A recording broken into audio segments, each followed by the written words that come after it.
The door to the underground room comes off its hinges at 4:47 in the morning. Not kicked, not breached with equipment. Removed, cleanly, surgically, the hinges cut from the outside with a precision that speaks of people who have been doing this long enough to understand that noise is a choice, and they have chosen silence. The door simply ceases to be attached to the wall and falls inward, and the 4 operatives behind it enter the warm room before the sound of the door hitting the stone floor has finished echoing. They are not the architect's people. Malik knows this before he is fully awake, because the frequency tells him, that resonant hum in his chest spiking hard and specific in a way it has never spiked before. Not the sharp signal of the architect's operatives. Something older.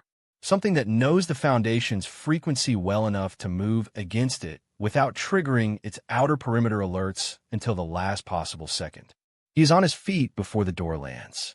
Vera is already across the room. She moves with a speed that has no business existing in a 60-year-old body. Not the speed of youth, but the speed of someone who has been preparing for exactly this moment for 31 years and has had a very long time to think about what she would do when it arrived. She reaches the terminal before the first operative clears the doorway, her hands moving across the hardware with the certainty of someone who built what she is dismantling, pulling a single component from the terminal's interior with a motion so practiced it has become reflex. The terminal goes dark. The room goes cold.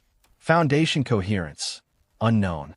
The first operative reaches Vera, and she turns to face him with the particular stillness of someone who is not afraid and is not performing not being afraid. And the distinction matters because one of those things can be broken and the other cannot. Then Malik hits the operative from the left, and the room becomes a different kind of problem entirely. It is close quarters, and it is fast, and it is none of the choreographed quality of the stairwell, because stairwells have geometry that can be used, and this room has furniture and people and a 4-year-old child in the far corner pressed against the stone wall with her mother's body between her and everything happening in the center of the space. Amara takes the second operative before he has fully oriented to the room, her training converting the confined space from a disadvantage into a tool. Marcus pulls Zara and Lena behind the terminal table. Dr. Chun does something that nobody in the room expects from Dr. Chun. She picks up a piece of terminal hardware that Vera left on the floor and uses it with a competence that suggests this is not the first time she has used something as a weapon, and the story of when the first time was is one that nobody in this room has been told yet. The third operative goes for Soo-jin. He does not reach her. What stops him is not physical. It is the frequency. Soo-jin turns toward him as he moves, and something in her bearing changes. Not threatening, not combative, but present in a way that registers in the operative's body before his mind processes it. A signal at a frequency his nervous system recognizes even if his conscious mind does not. The frequency of the foundation moving through a person who has become continuous with it. And he stops. Just for a second. 1 second of hesitation that has no tactical explanation. Soo-jin says quietly, "You can feel it too." The operative stares at her. "You have always been able to feel it," she says. "You just did not know what it was."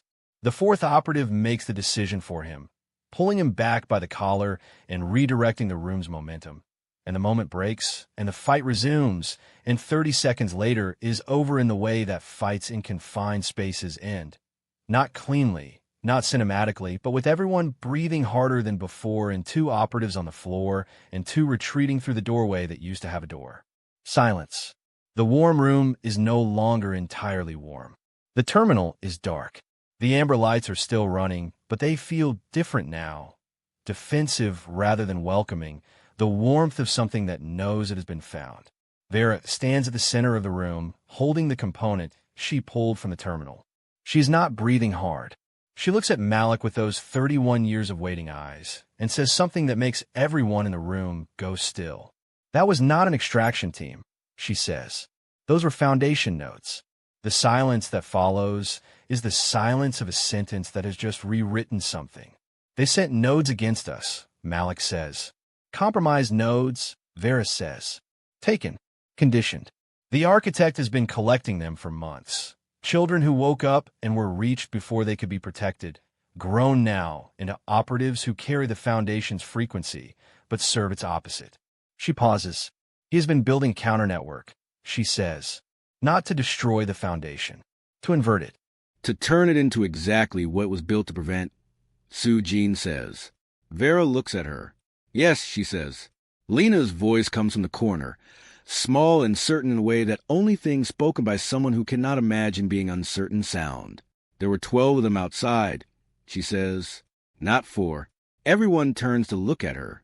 She is still pressed against the wall, Zara's arm around her, her dark, patient eyes moving between Vera and the doorway with a calm inventory of someone taking stock of situation that everyone else in the room is still processing emotionally while she has already moved to assessment. The other 8 are waiting, Lena says. They did not come in because they are afraid of what is in this room. Afraid of what, Amara says. Lena looks at Malik and Soo-jin. Afraid of them, she says simply. The room absorbs this. Not the information exactly. The implication beneath the information, the understanding that 2 people who walked into a light in Prague 4 days ago and came out the other side as some in the world does not have a category for yet have become, in the time since, something that trained operatives carrying the Foundation's own frequency are afraid to enter a room to face. Malik looks at Vera, the component in her hand. He says, "What does it do?" "It severs the terminal's connection to the Foundation's outer network," she says, "which means the 8 operatives outside cannot use our own signal to locate the primary anchor points." She looks at the dark terminal screen with the expression of someone watching something they built go offline and understanding both the necessity and the cost of it simultaneously. It also means we are running blind. No coherence readings, no node mapping, no way to track what the architect is doing to the network in real time. For how long? Marcus asks. Until I reconnect it, Vera says, which I cannot do here. Not anymore. Where? Malik says. Vera looks at the doorway, at the darkness beyond it where 8 compromised nodes are waiting with the architect's instructions, and the Foundation's own frequency turned against itself like a hand raised against the body it belongs to. There is a secondary location, she says, older than this one. The original Foundation installation, built in 1953 by the people who understood what they were building and built it to survive everything they could imagine someone trying to do to it. She pauses.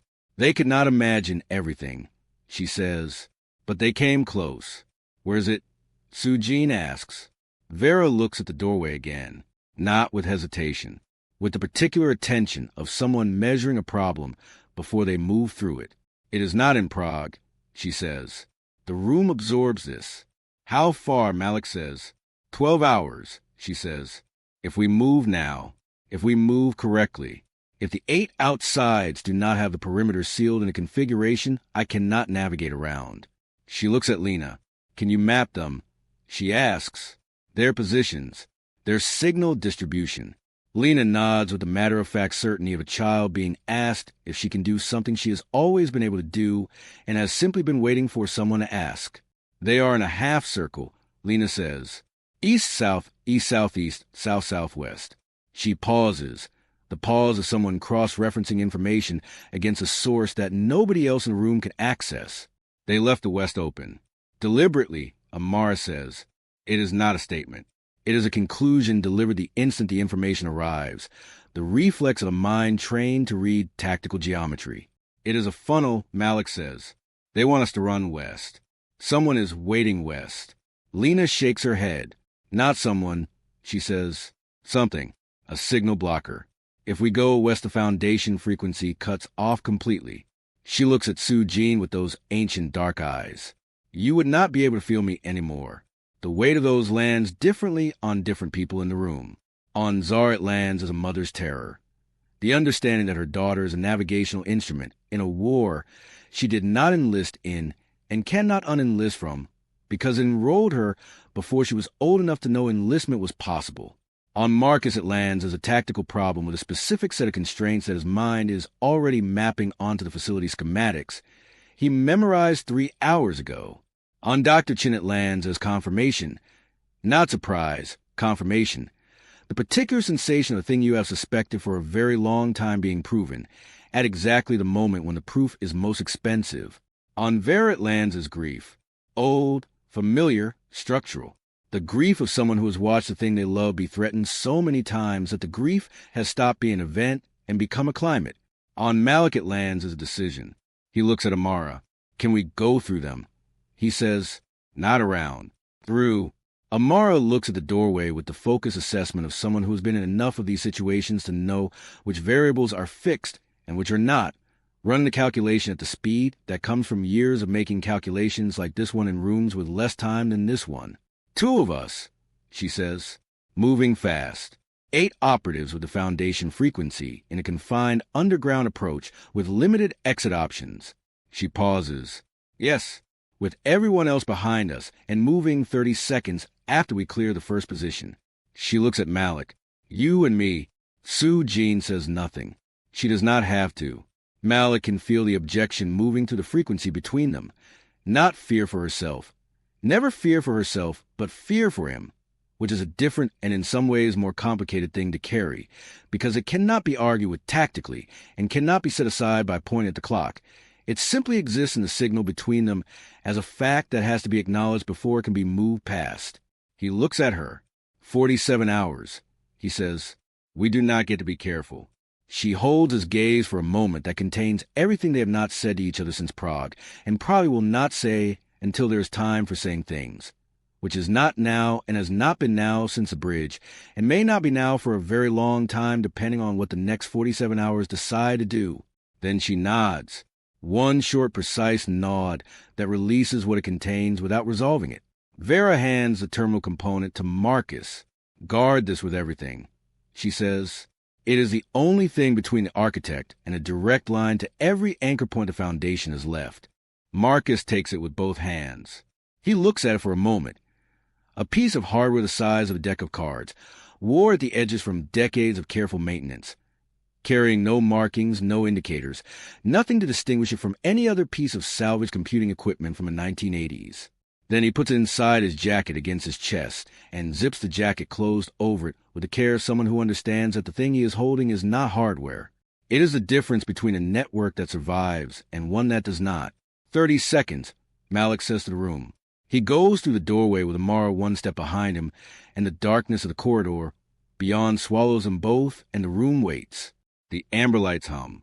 Lena counts quietly, almost to herself, her eyes on the doorway, tracking something to the signal that the rest of the room can only approximate by listening to her.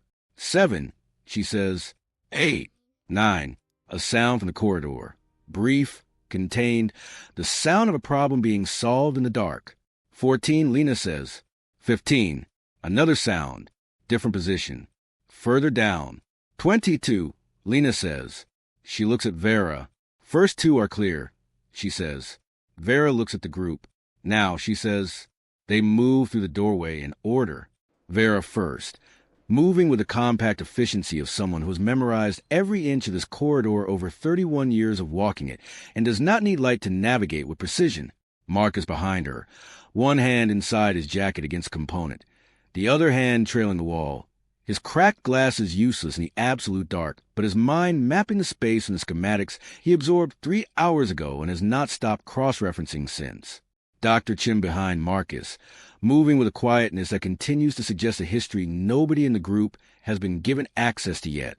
Zara behind Dr. Chun with Lena's hand in hers, and Lena navigating the darkness with her eyes open and her free hand trailing the stone wall, and her signal reading the positions ahead the way a conductor reads a score, not note by note, but as a complete architecture, understanding what each element is doing in relation to every other element simultaneously. Soo-jin last, moving at the rear not because she was assigned there, but because the frequency between her and Malik pulls her toward his position the way a compass needle pulls toward north, and right now his position is ahead. And the pull is the most reliable navigational instrument any of them have in the dark. She can feel him 40 feet ahead, moving fast.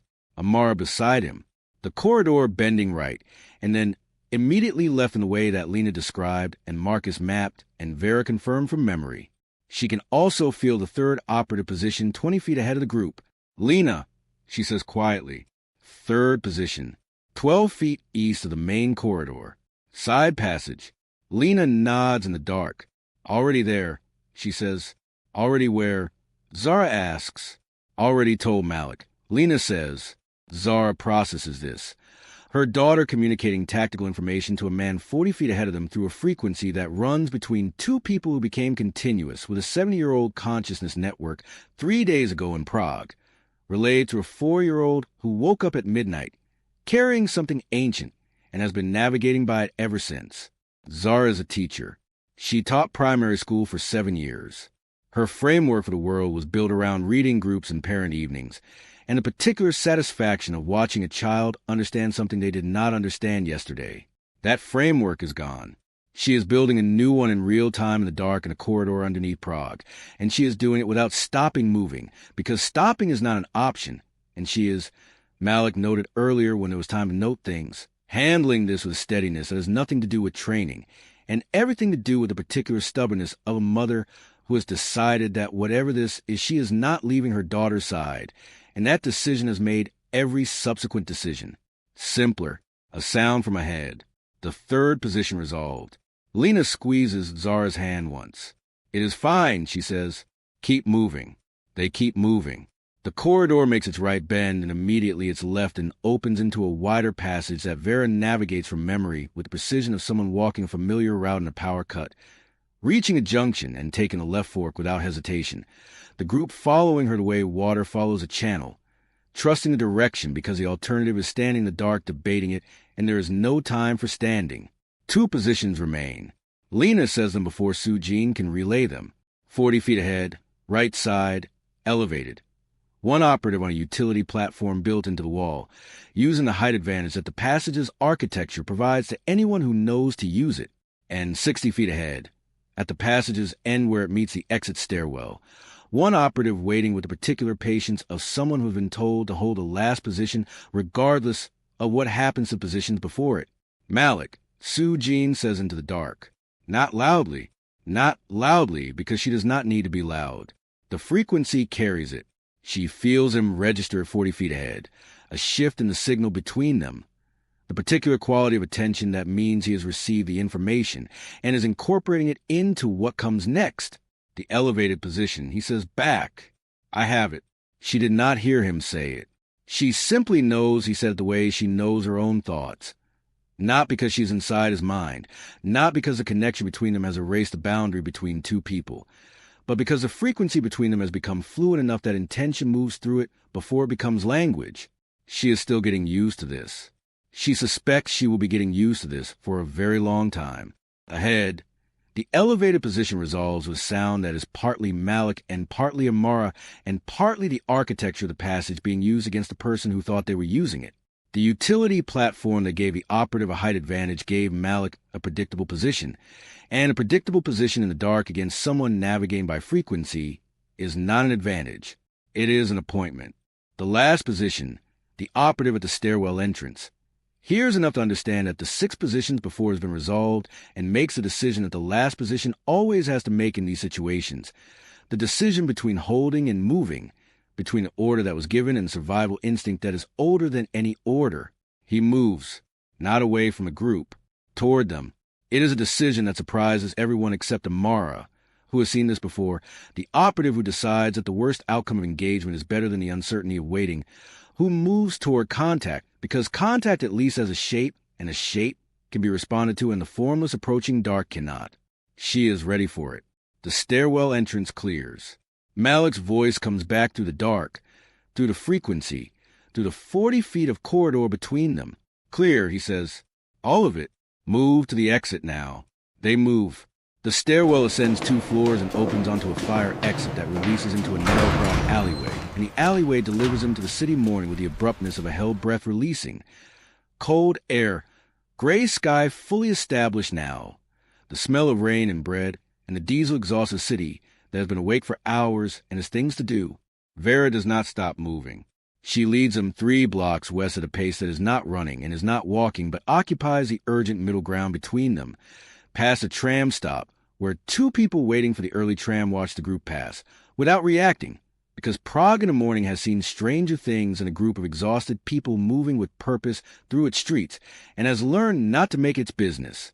The second vehicle is on a side street between a closed restaurant and a building currently under renovation, parked against the curb with the same deliberate anonymity as the first. Different model, different plates.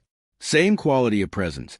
A vehicle that has been placed rather than parked, positioned rather than abandoned. The difference visible to anyone who knows to look for it. They get in. The engine starts before Vera has closed her door.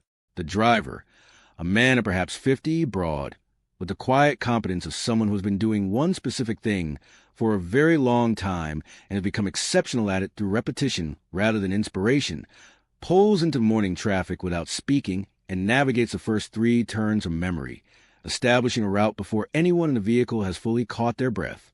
Marcus opens his tablet. He looks at the coherence reading.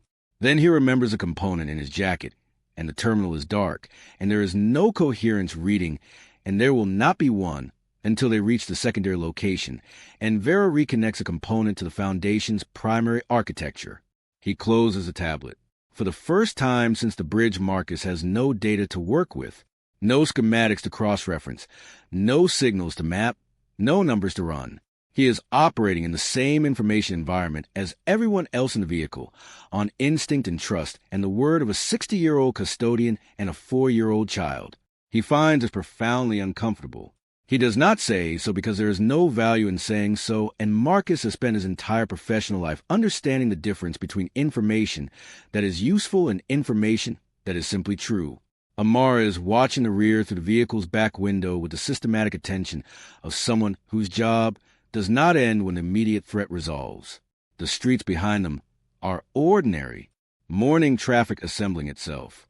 No vehicle maintaining consistent distance. No pattern in the random movement that would indicate a tail. She turns back to face the front. Clear, she says. Vera nods. Malik looks across the vehicle at Daniel. Daniel is sitting with his hands in his lap and his eyes forward, and the double frequency running through him in a way that Malik can feel from across the vehicle. The Foundation signal and the counter-network signal occupying the same person simultaneously, like 2 conversations happening in the same room at the same volume in different languages, each comprehensible individually, and together producing something that sounds like noise. Daniel, Malik says. Daniel looks at him. How many others like you? Malik says. How many compromised nodes has the architect conditioned into operatives? Daniel is quiet for a moment, not reluctant, processing. The question requires him to access memories that the conditioning has made difficult to reach, stored in the part of his mind that the counter-network frequency has been working to suppress since the day it was imposed on him. Many, he says finally, the word comes out with a particular weight of an understatement that both speaker and listener understand to be one. How many is many? Marcus says from across the vehicle. He cannot help it. The information environment has given him something to work with, and his instinct is immediate. Daniel looks at him. Enough to reach every remaining node simultaneously, he says. If the order is given. The vehicle is silent for a moment. If the order is given by whom? Soo-jin asks. Daniel looks at her. Then at Vera. The same look that Lena gave Vera in the warm room. The look of someone identifying a signal they recognize. By the person who built the counter-network. Daniel says, the person whose frequency is underneath all of it, the original signal, the one all of the conditioning is built on top of. He pauses. I heard her voice once, he says, when they were conditioning me, before I stopped being able to remember my name. He pauses again. She sounded like the Foundation, exactly like it, the same frequency, the same warmth. He looks at his hands. Pointed in a direction the Foundation was never meant to point. Vera stares at the road, ahead through the windscreen. Lena, sitting quietly in Zara's lap, speaks without being asked. She is already at the secondary location. She says she has been there for 3 days. The vehicle keeps moving. The city thins around them as Prague gives way to its own edges. The buildings spacing out, the sky opening, the road widening from city street to the kind of road that knows it is becoming a motorway and is preparing itself accordingly. 46 hours and 19 minutes. And on a road that leads toward a building constructed in 1953, in a vehicle moving through the gray check morning toward the answer to a question that has been underneath every other question since the bridge. Malik looks at Vera's profile in the front seat and asks the thing that the last 30 seconds have made it impossible not to ask. You knew, he says, before Lena said it. You already knew who was directing the counter-network. Vera does not answer immediately. The road opens ahead of them, flat and long and honest. Yes, she says. How long, Malik says. Vera watches the road. Since the beginning, she says quietly. Since the day I became custodian and she disappeared, and I understood that disappearing was not the same as leaving, and that something built by someone who understood the Foundation's architecture as well as she did would not disappear without a reason. She pauses. I spent 31 years hoping I was wrong, she says. The motorway accepts them. The city disappears in the rear window, and in the far distance ahead, visible only as a suggestion of darker gray against the gray sky, the Czech countryside stretches toward a horizon that none of them have seen yet, and all of them are moving toward whether they are ready or not. The motorway runs for 2 hours before Vera speaks again.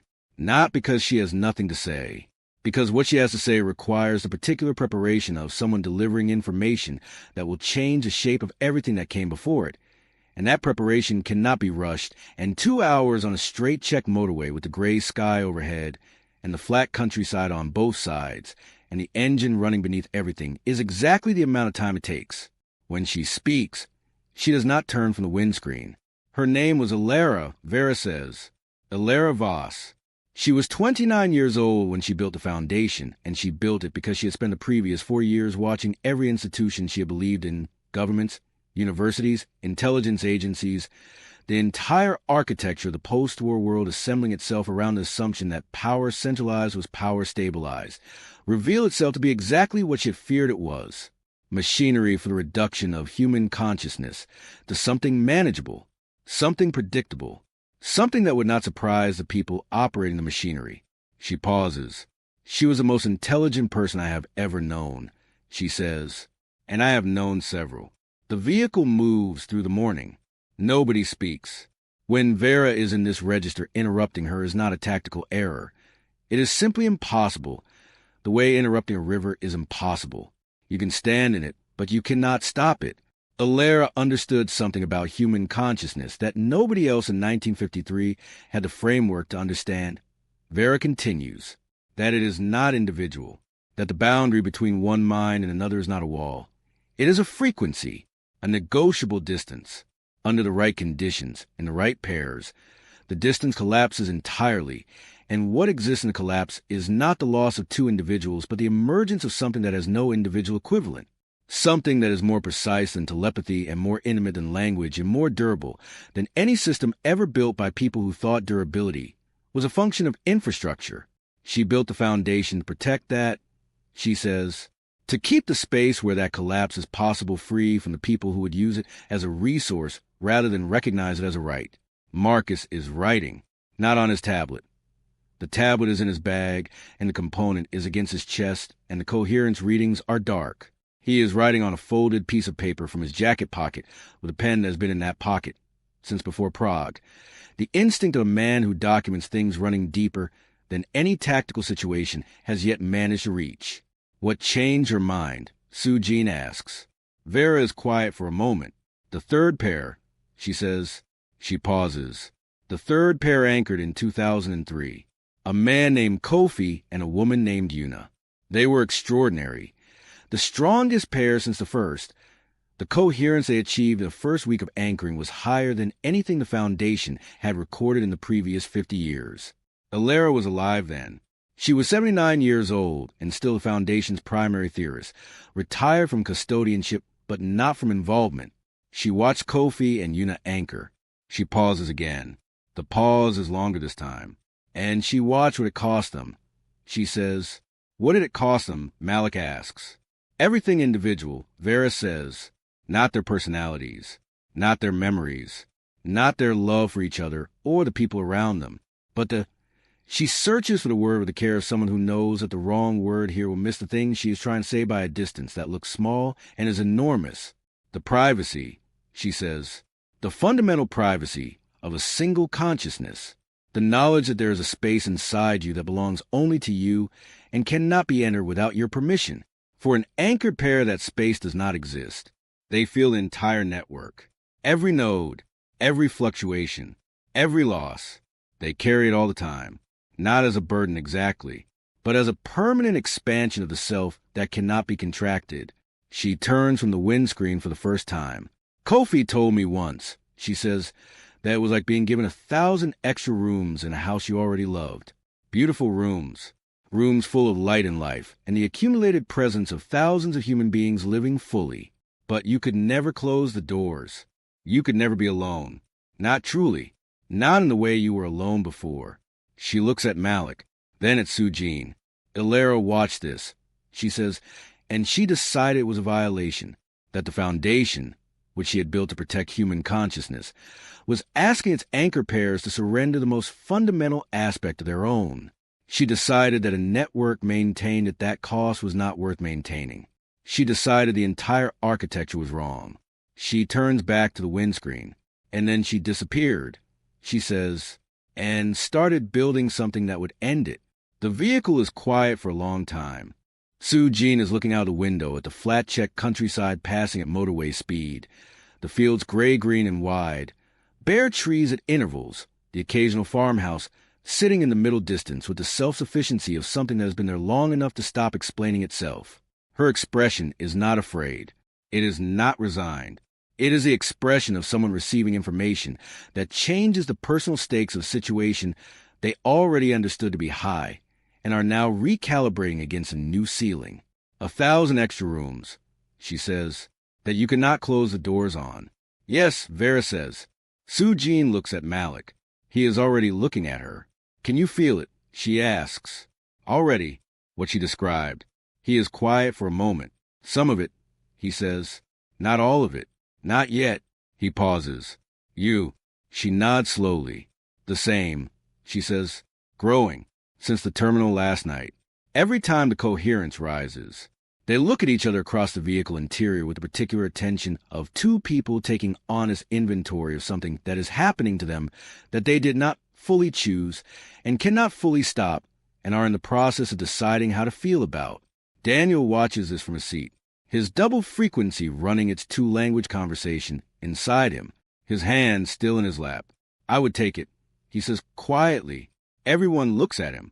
What Kofi described, Daniel says. 1,000 rooms you cannot close. He looks at his hands. I have been in a room with no doors at all for longer than I can remember.